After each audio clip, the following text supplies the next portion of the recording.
My family cut me off for 7 years, changed their number, and told every relative I had died to them. Then my father walked through the front doors of my hotel on a Saturday night, threw a stack of legal papers across my check-in desk, and told me to sign over 40% of everything I had built, or he would make a single phone call that would end my career before sunrise. What he did not know was that phone call was going to be the most catastrophic mistake of his life. My name is Maya, and I am 31 years old. I am the founder and sole owner of a boutique luxury hotel in the heart of Savannah, Georgia. Before I go any further, drop a comment and tell me where you are watching from. And if you have ever been thrown away by the people who were supposed to protect you, only to build something extraordinary from the ruins they left behind, hit subscribe. You are going to want to hear every single detail of what happened that night. The Saturday evening, when my family reappeared, began like every other peak season weekend at my property. The lobby was full of the warm, golden light that poured through the original 19th century windows I had spent a year and a half carefully restoring. The scent of gardenia from the fresh floral arrangements near the concierge desk drifted through the air. Every room in the building was booked solid, and my front desk team was moving with the quiet, practiced efficiency I had drilled into them since opening day. I was in the back office reviewing reservation analytics for the following week when my front desk manager knocked twice and stepped inside with an expression on her face I had never seen before. She told me there was a situation at the check-in desk. She told me it was personal. I set down my coffee and walked out. I saw my father before he saw me. He was standing at the center of the lobby in a charcoal suit that fit him the same aggressive way it always had, like armor rather than clothing. My mother stood slightly behind him, clutching her handbag with both hands, scanning the room with the particular expression she always wore in spaces she considered above her social station, equal parts intimidation and desperate envy. My sister was beside her, wearing a cream linen dress that was trying very hard to look effortless, and my brother-in-law stood at the far edge of the group, scrolling through his phone while attempting to project the particular brand of casual superiority that men who peaked in their mid-20s spend the rest of their lives performing. The last time I had seen my father, I was 22 years old and standing on the porch of our family home in Augusta, in the middle of February, with 2 duffel bags at my feet. He had told me that morning that he was finished supporting a daughter who refused to fall in line, refused to co-sign a business loan for my brother-in-law's failing logistics company, and refused to stop asking questions about what had happened to the savings account my grandmother had set up in my name. He changed the locks while I stood there. My mother watched through the glass panel beside the front door and did not open it. For 7 years, they kept that silence. Not a message on my birthday. Not a call when I was hospitalized with pneumonia in my 2nd year of working double shifts. Not a single word when I scraped together enough to open this hotel. 7 complete years of nothing.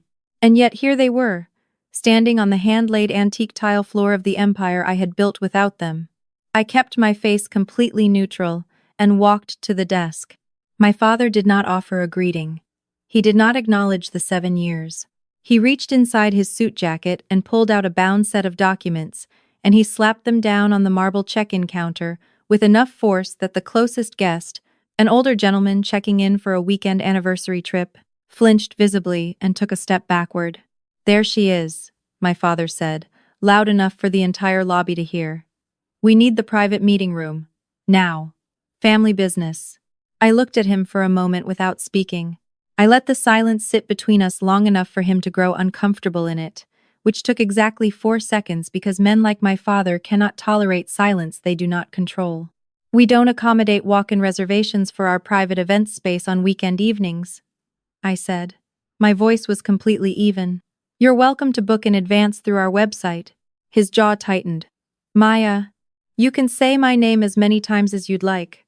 That won't change our booking policy." My mother stepped forward, reaching toward my arm. I shifted slightly, and her hand found nothing but air. Her eyes filled with the particular theatrical emotion she had been performing my entire childhood, the kind that was always available on demand and always disappeared the moment she got what she wanted. "Baby, please," she said quietly. "We've come a long way. Your father just wants to talk." I looked at the documents on my desk. I looked at the 4 of them. And then I made the same calculated decision that the version of me standing on that porch in Augusta 7 years ago could never have imagined making. I decided to let them in. Not because I was afraid, not because I owed them anything, but because some lessons need a proper stage. I told my manager to escort them to the private meeting room on the second floor. I told her to make sure they were comfortable. Then I called my head of security on my earpiece, told him to station someone outside that door, and walked through the back corridor to give myself 60 seconds alone. I did not need 60 seconds to compose myself. I needed 60 seconds to let the smile fade from my face before I walked in. The private meeting room was a space I was genuinely proud of.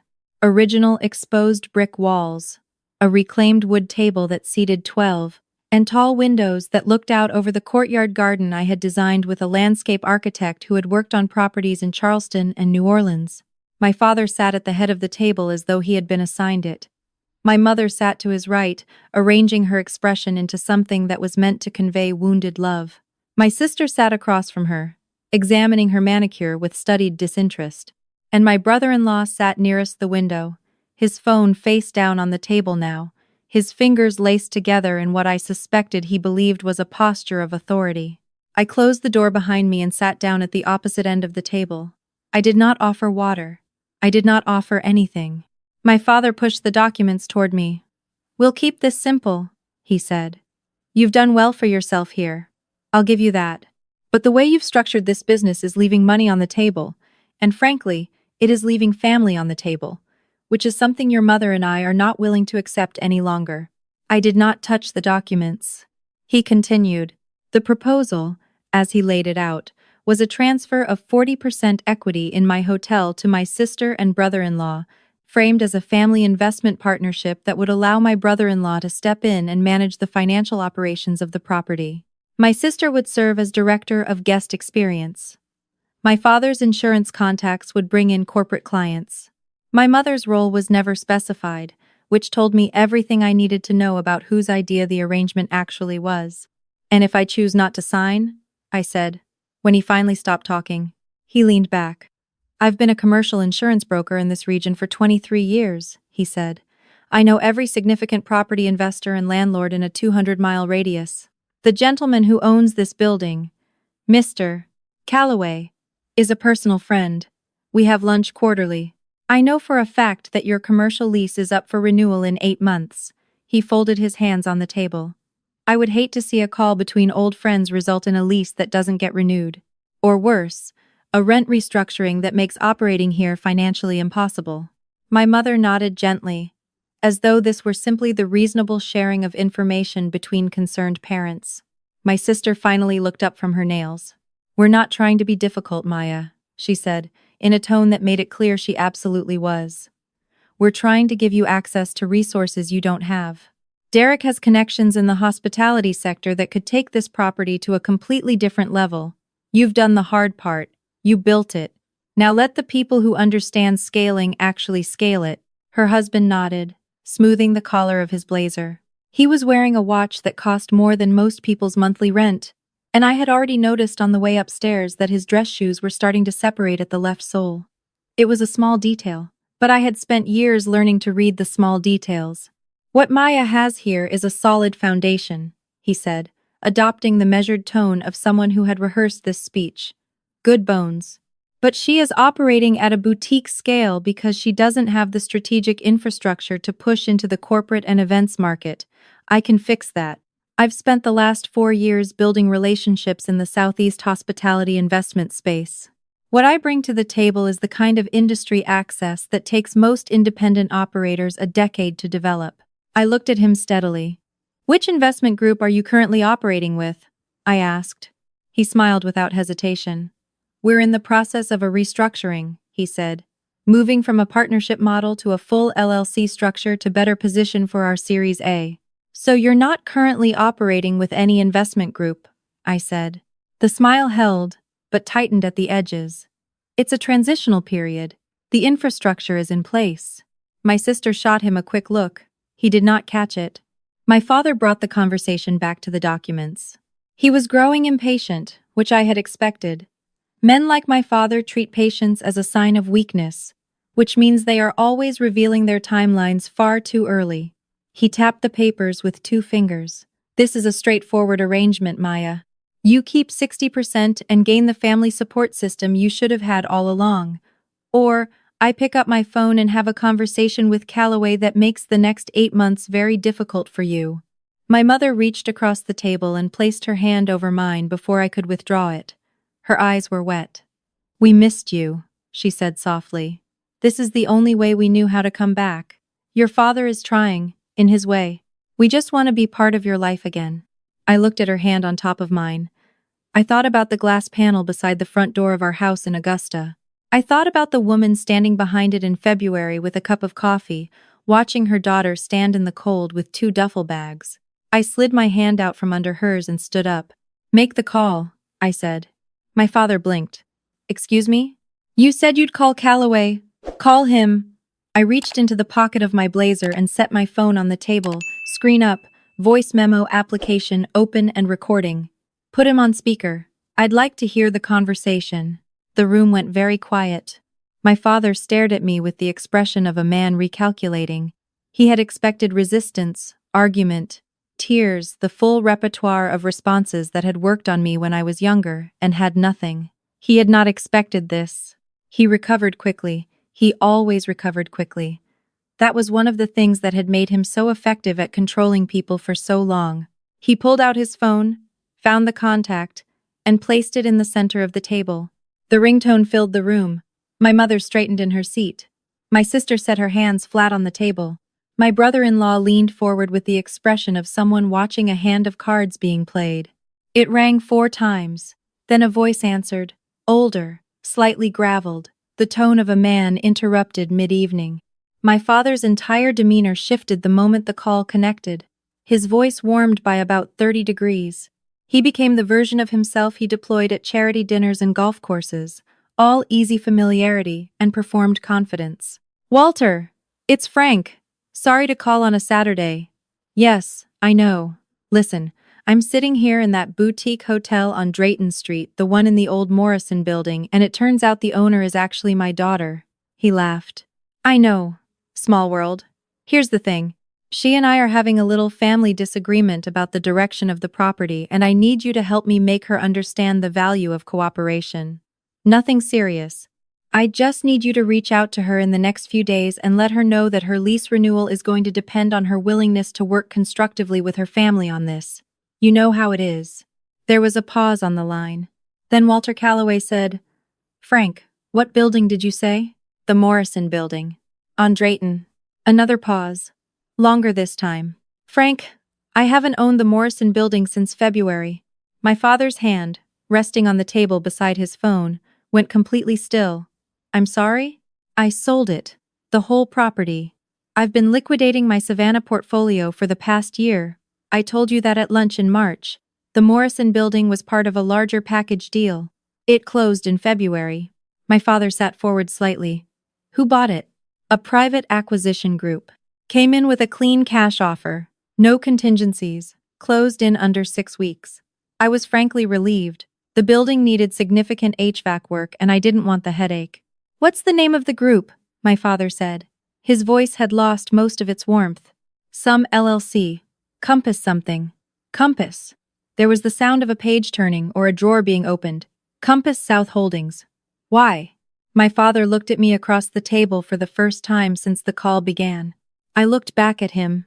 Thanks, Walter, my father said. I'll be in touch. He ended the call. The room was completely silent. My mother opened her mouth, closed it. My sister looked at her husband. He looked at the wall. My father set his phone face down on the table and folded his hands.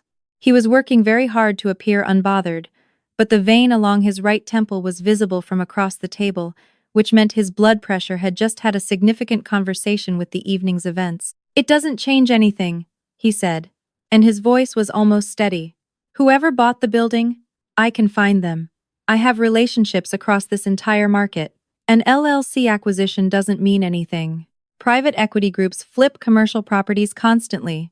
Whoever Compass South Holdings is, they are not going to prioritize one independent hotel operator over a productive working relationship with an established broker who brings them referrals. That's a reasonable theory, I said. I stood up and walked to the small credenza along the wall behind me. I opened the lower cabinet and removed a manila envelope with a blue state seal pressed into the lower left corner. I carried it back to the table, set it down in front of my father, and opened it.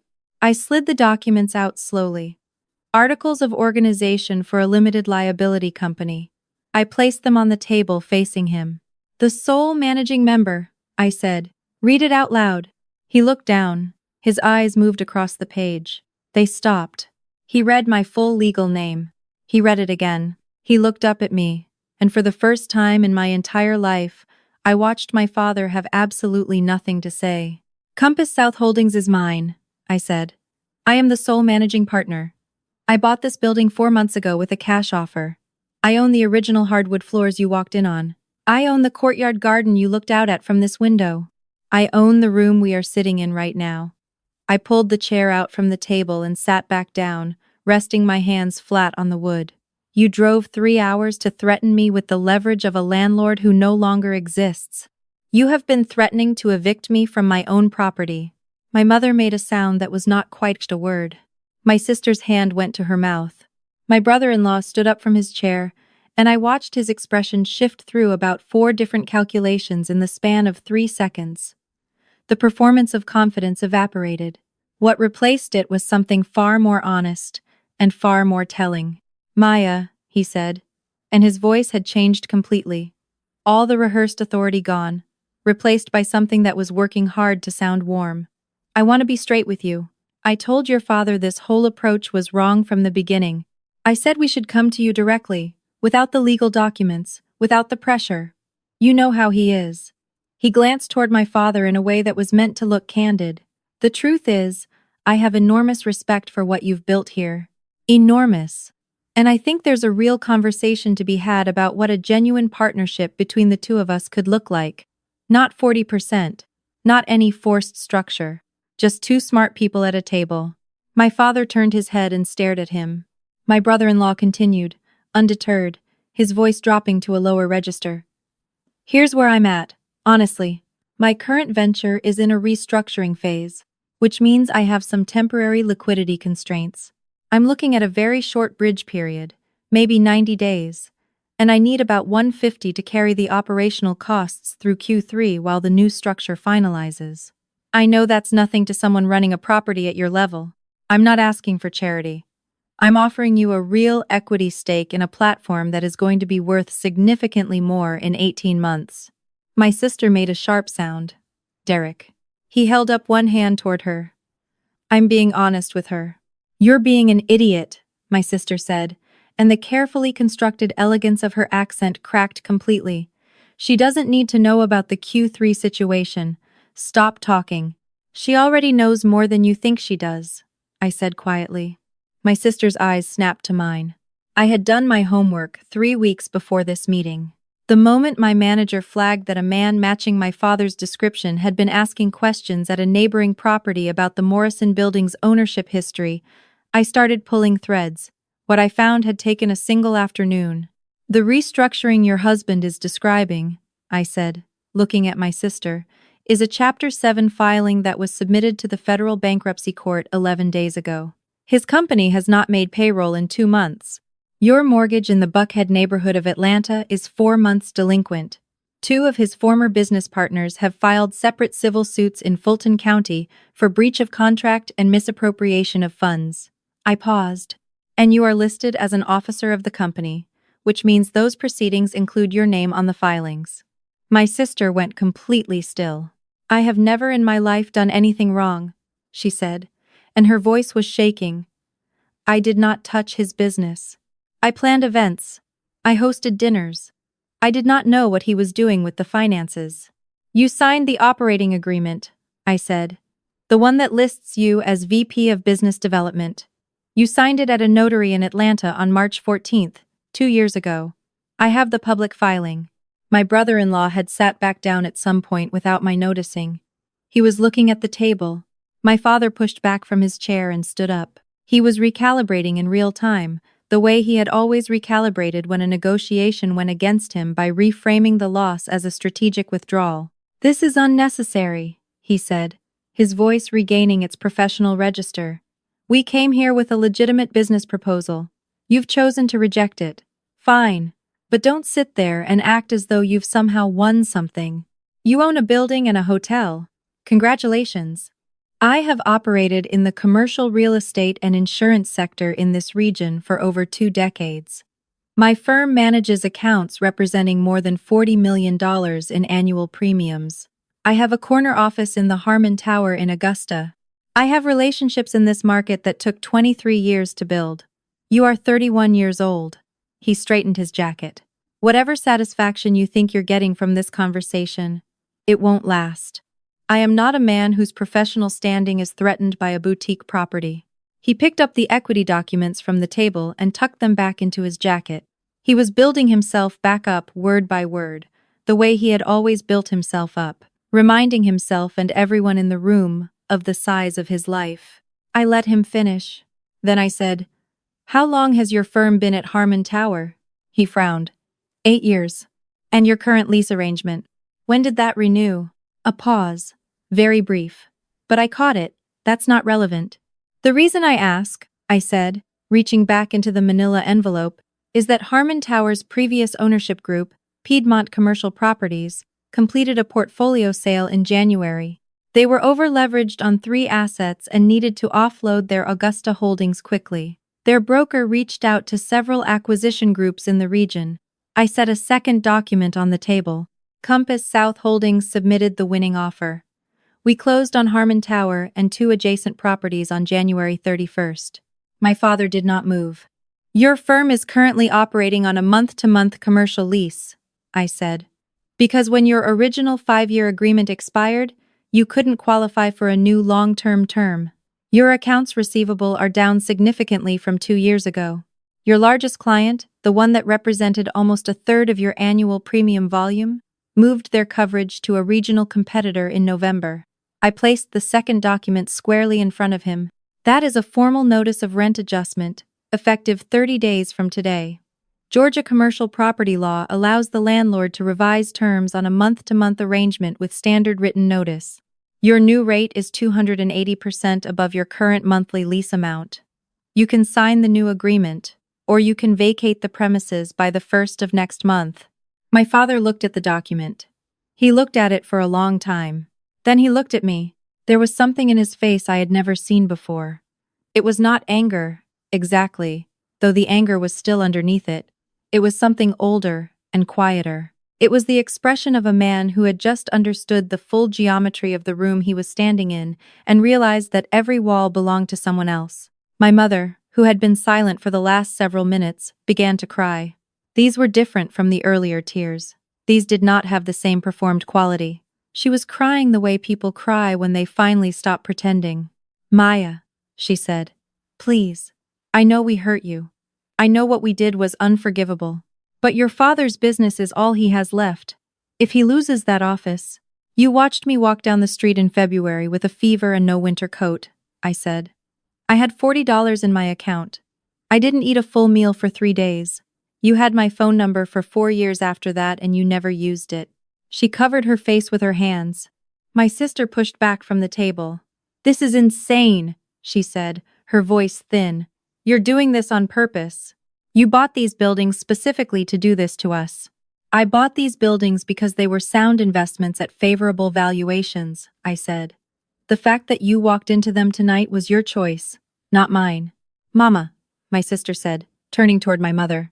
Tell her she can't do this." My mother said nothing. She was still crying into her hands. My brother-in-law stood up again. This time he walked around the table toward me with his palms open, the international gesture of a man who has completely run out of leverage and is hoping surrender reads as reasonableness. "Maya, I am sorry. Genuinely. I know this is a lot. I take full responsibility for the financial situation. Your sister had no knowledge of the specifics. She trusted me and I failed her." His voice cracked on cue. "I am asking you, person to person, not to let my mistakes destroy her options. She's pregnant." My sister closed her eyes. My father's head turned. My brother-in-law continued.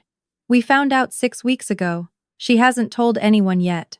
But she needs stability right now. And if you could find any room to— Stop, my sister said, her voice very quiet and very flat. Stop talking. He stopped. I told you not to mention that tonight, she said. I told you specifically that it was not a card we were playing. Brooke, do not say my name. She looked at him with an expression that was completely stripped of the performance she had maintained all evening.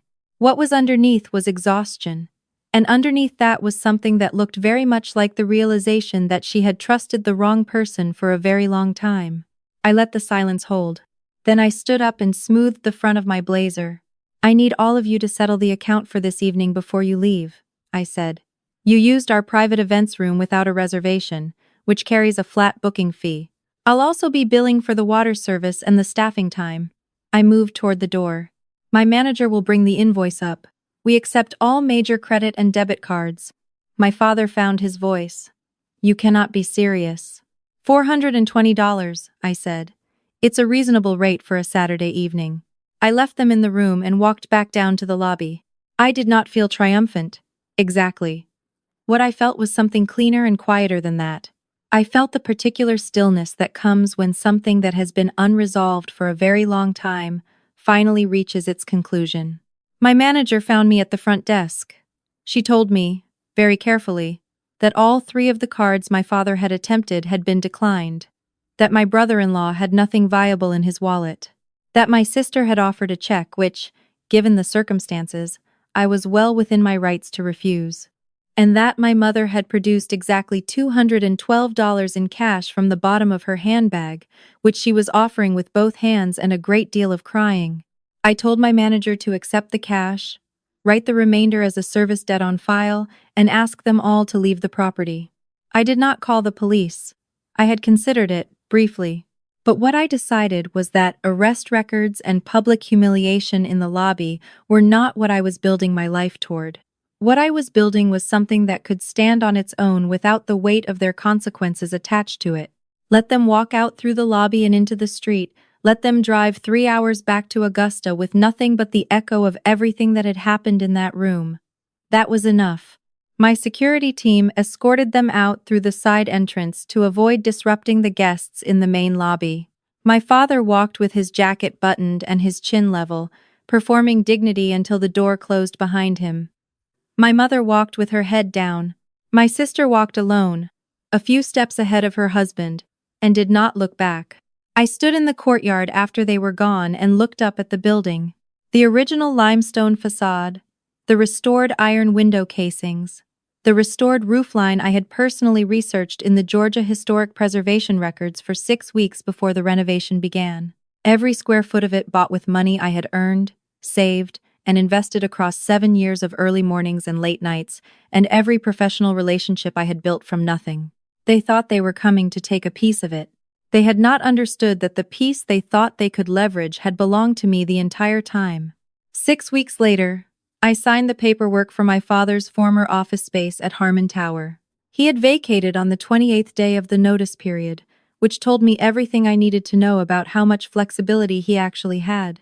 I had received 4 serious offers for the suite: law firms, a regional accounting group, a wealth management practice. I turned them all down. Instead, I signed a 3-year lease agreement at a below-market rate with an Augusta-based nonprofit that provided transitional housing and career support services for young adults who had been displaced from their family homes. They specifically worked with people between 18 and 26 who had been pushed out by family dysfunction, addiction, financial abuse, or domestic instability. Young people who were standing on porches in February with nowhere to go. The organization's director cried a little when I told her the terms. I told her the space was hers to use however served her clients best. I told her the conference room that used to hold my father's client meetings was now available for job training workshops and legal advocacy sessions. I told her the corner office with the view of the downtown Augusta skyline was for whoever needed a quiet place to sit and figure out their next move. I flew back to Savannah the same afternoon. The city looked different from the highway as I drove in, the way it always looks different when you have been away, which is to say it looked exactly the same and completely new at once. the Spanish moss hanging from the live oaks along the avenue, the familiar geometry of the squares in the historic district, the corner where my building sat, solid and quiet and lit from the inside. I parked in my own lot, walked through my own lobby, and took the back stairs to my office above the hotel. I made a cup of coffee and sat at my desk and opened my laptop and looked at the Q3 revenue projections and thought about nothing except the work in front of me for the next 3 hours, which was exactly what I had always done and exactly what had brought me here. There is something that people who have never been cut off by their families do not understand about estrangement, and it is this. The people who discard you are counting on you to stay small. They need you to stay small. Your smallness is the evidence they point to that justifies the way they treated you. If you stay broken, they were right to break you. But you are not obligated to be their evidence. The 7 years I spent building this hotel, studying commercial real estate, developing the financial literacy to identify and close on undervalued properties, and constructing a professional life that required nothing from my family and owed them nothing. Those years were not a detour. They were the entire point. When toxic people tell you that you cannot survive without them, they are not describing your limitations. They are describing their fear of yours. They are afraid of what you will become when you stop trying to earn their approval and start using that energy to build something real. And they are right to be afraid. Because the version of you that stops needing them is the most powerful thing they have ever produced. If you are sitting somewhere tonight feeling like the person your family says you are, the difficult one, the ungrateful one, the one who never got it right, I want you to understand something. The role they assigned you was never about who you actually are. It was about who they needed you to be, so that they could avoid looking at themselves. You are allowed to put that role down. You are allowed to walk out into whatever February is waiting for you and build something from scratch that has nothing to do with their permission. Hit subscribe if this story meant something to you tonight. And leave me a comment below. Tell me where you are watching from. Tell me what you are building. I want to know.